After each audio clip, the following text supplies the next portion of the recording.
वो बिठावा साथिया ने और बकवाद करता, अंडा दारू पीवे। वो पैसा जो था वो उसमें ला दिया कि उसने बिजनेस शुरू कर दिया, उसमें लगा दिया, उसका एक्सीडेंट होगा छोरे का, लड़का मृत्यु को प्राप्त हो गया और पैसा सारा बर्बाद हो गया।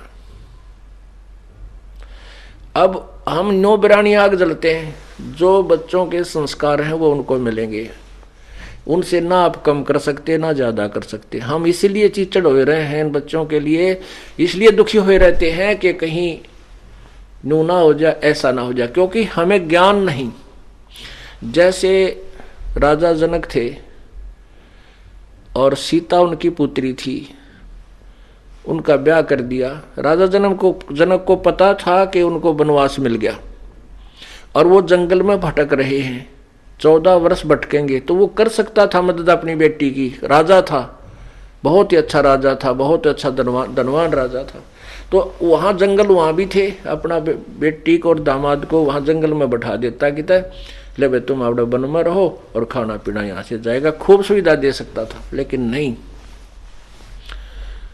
वो विद्वान था, वो ज्ञान भगवान के विधान से परिचित था कि बच्चे की किस्मत के साथ वो खुद संघर्ष करेगी, हम उसकी कुछ मदद नहीं कर सकते और ना ही ऐसा हमें करने में कोई लाभ होगा। रावण के साथ युद्ध हुआ तब भी जनक ने कोई एक्शन नहीं लिया कि जैसे इनके कर्म है ये आप निपटेंगे, और वैसा ही हुआ। जनक ने मदद ना करी तो भी सीता का जीवन जैसा था वैसा ही प्रफुल्लित हुआ। इस प्रकार जो समझदार व्यक्ति ज्ञान के आधार में चलेंगे तो या बिरानी आग ना जलेंगे। मान लीजिए बच्चे ने कोई व्यापार किया है और आप भी साथ ही लग रहे हो, हानि होगी। तो जब आपको ये ज्ञान होगा कि इसके भाग में ऐसा ही लिखा है तो घना दुख ना होगा, क्योंकि हम जीव हैं, थोड़ा बहुत ठेस तो लगेगी, पर यू ज्ञान फिर उसको मरहम जल्दी कर देगा, मरहम उसका तुरंत लगा देगा, वो दर्द ज्यादा नहीं दुखी करेगा। ये बात याद आऊंगी या बिरानी आ गया भाई काल न ला रखी है, इस ज्ञान से बुझेगी, ज्ञान से नॉर्मल होगी, कम होगी। और जो सत्संग नहीं सुनते वह रात ने भी मुंह ढक कर रोए, जा क्या होगा बेटा दुखी हो गया, हाय मर गया, नाश हो गया, तो यह आग बिरानी जलेगा। और नाम जिसके पास है भक्ति करेगा, भगवान ने रोआ भी का तो भगवान तुरंत उसको सांत्वना देगा, कहीं ना कहीं से समाधान करके देगा और बचाएगा। फिर कहते हैं कुबद कांचड़ी चढ़ी चित पे तू हो गया मनुष्य नागरे, सूझे नहीं सजन सुख सागरे बिना प्रेम बैरागरे। या कुबद कांचड़ी चढ़गी चित पे और होया मनुष्य नागरे। ओए होए, एक बहुत बड़ा अधिकारी था, उसका इकलौता पुत्र, उसको बहुत अच्छी तरह शिक्षा देने के लिए उच्च मतलब अच्छे हाई फाई स्कूलों में उसको प्रवेश दिला के पढ़ा रहा था। एक गांव में एक बहन थी, उसका पति मर गया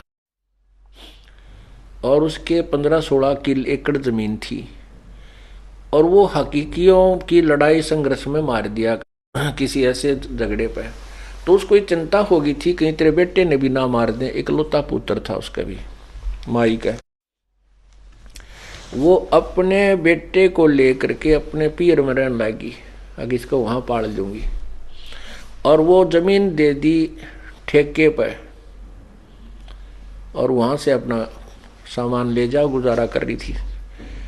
लड़का उस समय वो 2-4 वर्ष का था, फिर वो 15, 16, 20 साल 18 वर्ष का हो गया। तो उसके लड़के ने कहा माँ चल अपने घर पर हम अपनी खेती खुद कराएंगे, या मामा के घर में कब तक रहेंगे, अपना घर है वहां चलेंगे। तो उस माई ने आकर के जिनको वो ठेके पर जमीन दे रखी थी, साझे पर दे रखी थी जैसे भी हिस्से में, उनसे कहा भी हमारी जमीन छोड़ दो।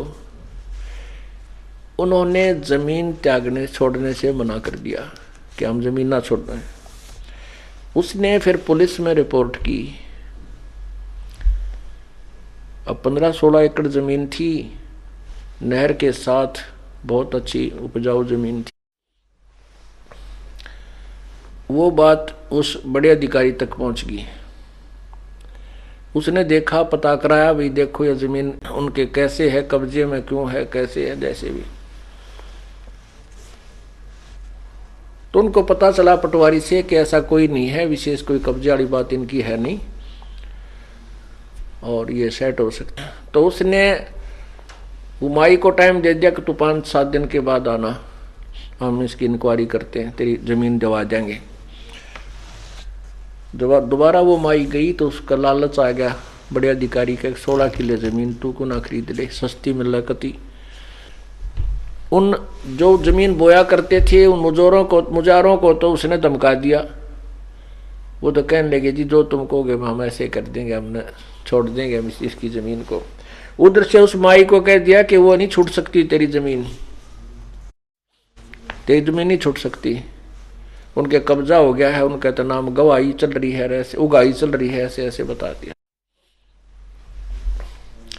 वो माई लागी रोन बुरी तरह, अब क्या होगा। ने बोला तने कुछ थोड़े बहुत पैसे चाहिए तो दिला दूंगा मैं। तो वह कई लाखों की जमीन थी, 10-20 हजार में माई पे ले ली, उस माई को दे दी, उसके अंगूठे दस्ते करवा के अपने नाम करो, अपने मतलब पत्नी का जैसे भी अपने कब्जे में उसने कर। अब बुढ़िया रोती हुई चली गई, क्या करे जब यहाँ का सुप्रीम जब सबसे बड़ा अधिकारी जवाब दे दे तो फिर कहाँ जाए इंसान। अब बुढ़िया अपना लेके 10-20 हजार रुपये 15-16 किला के 20 पहले ऐसा सस्ता समय था, उसने अपना किता और गुजारा कर लिया, बेचारी ने दुख सुख पाई। अब उस अधिकारी ने जिसने उसकी मदद करनी चाहिए थी, उसका फर्ज कर्तव्य था, उसने उस कव्वे वाला काम किया, काग वाला काम किया। कैसे? जैसे गधे की कमर टूट जाती है, जख्म बन जाता है, गधे की कमर पर जख्म बन जाता है काम करता है, और उस कौवा क्या करता है, उस जख्म के ऊपर, जिंदे के जख्म के ऊपर चोंच मार के मांस खाता है, उसको अधिक दुखी करता। तो उस अधिकारी को चाहिए तो था उस माई की मदद करता, कोई बात ना माई ऐसे ऐसी स्थिति है और आपका जमीन आपको दिलवाई जाएगी, क्योंकि ये कर्तव्य है उनका। उसके स्थान पर उसने अपने लालच में वह जमीन अपने करवा ली, अच्छा ला दिया बाग नहर के साथ में। सोचा था बुढ़ापे में वहाँ खूब सैर सपट्टे करूँगा और तेरे बालक सेठ हो जाएगा तेरा बेटा। अब वो इकलौता लड़का था, खूब पढ़ाया लिखाया, लड़के को भी अच्छी पोस्ट मिल गई, शादी की तैयारी थी, कार दुर्घटना में वो लड़का मर गया। जिसके लिए उसने कुबद कमाई थी, जिसके लिए उसने पाप कमाए थे, बिरानी आग में जड़ा था, वो लड़का ही ना रहा और वो पाप रह गए उसके ऊपर। आगे देखना क्या होगा उस व्यक्ति के लिए। तो यहां बताते हैं कि कुबद कांचड़ी चढ़ गई चित पे, तो हो गया मनुष्य नाग रे, ओए होए। अब उस नाग जैसा काम कर दिया, डंक मारा उसने, उस माई बर्बाद होगी। अपने स्वार्थ के लिए वह जमीन उसने अपने नाम करा ली। अब वो लड़का है ना रहा जिसको सुखी देखना चाहता था, उसने किधर दामाद बरतेंगे, पड़ोसी लेंगे, भाई बंद बांटेंगे, और वो बनेगा गधा लंबी कमर का। तो यहां याद दिलाया जाता सत्संग के अंदर, कुबद कांचड़ी चढ़ रही चित पे, तो हो गया मनुष्य नाग रे। मनुष्य वाला काम छोड़कर नाग वाले काम शुरू कर दिए। सूझे नहीं सजन सुख सागर, बिना प्रेम बैराग रे। अब परमात्मा में बैराग और प्रेम जब जागेगा, तब जागेगा जब हम उसके संविधान से परिचित होंगे, अच्छे और बुरे का हमने ज्ञान हो जाएगा, फिर हम गलती नहीं कर सकते, हम कोई भी पाप नहीं कर सकते। हाथ कांप जाएंगे हमारे जब हम पाप करने लगेंगे। जैसे बच्चा बालक होता है, छोटा सा बच्चा होता है, तो उसको ये ज्ञान नहीं होता कि जो सामने गड्ढा है इसमें गिर गया तो तू मर जाएगा।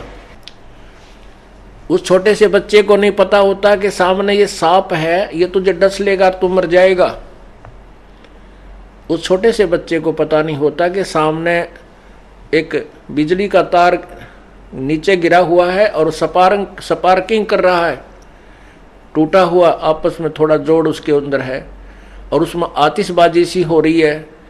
उस बच्चे को नहीं मालूम कि ये तुझे मार डालेगी, उसको एक अच्छी वस्तु समझ के पकड़ लेता है उस तार को और मृत्यु को प्राप्त हो जाता है। ऐसे ही उस सर्प को जाकर के पकड़ने की चेष्टा करता है, वो सर्प उसको डंक लगा देता है, लड़का मृत्यु को प्राप्त हो जाता है, वो बेटा या बेटी बच्चा। अब उस अबोध बच्चे को पता नहीं था कि कितनी भयंकर ये जानवर है, कितनी भयंकर ये वस्तु है बिजली, और कैसा ये गहरा गड्ढा है। जब वो बच्चा जब बड़ा हो जाता है, वो फिर उसको ज्ञान होता है कि बिजली इतनी भयंकर है, इसका हाथ लग गया तो मृत्यु हो जाएगी। सर्प इतना भयंकर जानवर है कि इसको छू दिया तो डंक मारेगा और मर जाएगा, और गड्ढे के विषय में भी वो परिचित हो जाता है। फिर उसके निकट नहीं जाता, उनसे बचता है, दूर भागता है, औरों को भी आगाह करता है कि देखना सामने सर्प है, वापस हो लो। तो पुण्यात्माओं, जब तक हमें तत्व ज्ञान नहीं होगा, भगवान के विषय में जानकारी नहीं होगी, हम उस छोटे से बालक की तरह हैं जिसने कतिकाएं का ज्ञान को नहीं, किसी विषय में नहीं जानता कि जो कर्म तू करने जा रहा है तुझे कितने भयंकर सिद्ध होंगे, तू तेरी जान के शत्रु बन जाएंगे, तेरे साथ क्या बनेगी, किस योनि में तू जाएगा। और जब हम सियाने हो जाएंगे, तत्व ज्ञान से हमारी बुद्धि विकसित हो जाएगी, फिर हम उस पाप को नहीं कर सकते। जैसे वो सर्प, ये पाप कर्म हमें सर्प दिखाई देंगे। पुण्यात्मा, पृथ्वी पर पाप क्यों बढ़ गया? अज्ञानता के कारण। हम सेठ होना चाहते हैं, दूसरे को हड़प के, दूसरे का जो के साथ धोखा करके, उसकी संपत्ति में उसे कुछ हिस्सा ले करके या तो मिलावट करके, रिश्वत ले करके हैं, और 2 नंबर के धंधे करके हम सेठ बनना चाहते, कभी नहीं बन सकते। क्योंकि परमात्मा ने हमारे संस्कार पूर्व निर्धारित किए हैं, जो भी हमें मिलना है उसमें कोई परिवर्तन नहीं हो सकता। कब तक? जब तक हम पूर्ण परमात्मा की शरण में नहीं आएंगे और पूर्ण संत के द्वारा उस परमात्मा से लाभ पाने की विधि प्राप्त नहीं करेंगे, तो तब तक आपके किसी भी संस्कार में कोई परिवर्तन नहीं हो सकता। एक व्यक्ति था, उसने बताया कि ये ज्ञान सुनने के बाद आंखें खुल जाती है इंसान की। उसने बताया कि जी आपने जो ज्ञान सुनाया है ये सही बात है। क्या सुनाया था इस दास ने? कि जो पाप करते हो, आप सेठ बनना चाहते हो 2 के 20 बना के, तो वो पैसा आपके पास नहीं रहेगा, क्योंकि आपके भाग्य में नहीं है। आपके भाग्य में नहीं है वो पैसा, आपने 2 नंबर तक कमा तो लिया, लेकिन वो दूना डबल होकर जाएगा। और पैसा तो रहेगा नहीं, लेकिन उस पैसे 2 नंबर से कमाने के लिए जो पाप इकट्ठे किए थे, वो पाप तेरे पास रह जाएंगे, वो तुझे भोगने पड़ेंगे। अब उसने क्या बताया कि मेरा एक का लड़का था और 20-22 वर्ष का हुआ, उसकी शादी की तैयारी कर रहे थे। उसका जो है दोनों किडनी फेल होगी, दोनों गुर्दे फेल हो गए, खराब हो गए। तो उसके लिए पहले तो देसी वैद्य, फिर ऐसे झाड़े जंतर मंतर संत साधुआं द्वारा घूमे। फिर जब सब ने जवाब दे दिया, जब ऑल इंडिया मेडिकल में ले गए इंस्टीट्यूट दिल्ली में, पहले वहीं होते थे ये गुर्दे बदला बदली, वहाँ उन्होंने बताया कि इसके दोनों किडनी फेल होगी। ऐसे ही किसी से कह सुनकर कोई पैसे पूसे ले दे कर किडनी चढ़वाई बच्चे का। ऑपरेशन सफल हो गया लड़के का, लेकिन रुपये 3 लाख तो भी ऊपर लाग गए हमारे। कोई बात नहीं भाई, बच्चे की जान बची, पैसे तो जो लगे सो लगे, खुशी मनाई। 6 महीने के बाद वही लड़का बस एक्सीडेंट में मृत्यु को प्राप्त हो गया। गुर्दे बदलवाने के बाद 6 महीने के उपरांत वही लड़का बस दुर्घटना में मर गया और पैसे थे वह सारे गए। फिर उसने अपने कुकर्म गिनवाए कि मेरे साथ तो इससे भी ज्यादा और होना चाहिए था, शायद ये थोड़ा हुआ। जो जिस तरीके से मैंने पैसे कमाए, उसने अपने धंधे के विषय में जानकारी दी कि मैं बहुत जुल्मी व्यक्ति था। अब आपके ज्ञान से अपने पाप दिखने लगे, नहीं तो मैं अपने पापा ने कभी नहीं देखूं था, और भगवान को लाने दिया करता है, भगवान मेरी गेल के करी तनया, कौन सा पाप मेरा आगे आ गया। अब मेरा अब पता लग गया कि जब इस जन्म में मैंने से पाप किए, पिछले में भी मेरी इसी स्थिति बूंदी वरती रही होगी कभी ना कभी। तो पुण्यात्माओं परमात्मा के तत्व ज्ञान के रोशनी में हमें अपने आगे और पीछे के कुकर्म दिखाई देने लग जाते हैं, और फिर हम बचने की चेष्टा करते। हम अज्ञान अंधेरे में तो ठोकरे खाते रहते हैं, लेकिन ज्ञान में पाछा ठोकर नहीं खा सकता इंसान, या तो फिर उसको ज्ञान नहीं, नशा कर रखा है। तो हमने इस नशे को भी उतारना है जो काल ने हमारे ऊपर कर रखा है, और इस अज्ञान को भी हटाना है। नशा कौन सा है? इस माया का, जिसके पास थोड़ा धन हो गया, फूला नहीं समावे, कोई पोस्ट होगी, पता नहीं, नू सोचा कि ये बन गया। ये तेरा संस्कार है, और यदि तूने भविष्य की तैयारी नहीं की तो 84 लाख जूनी फिर तैयार है। अब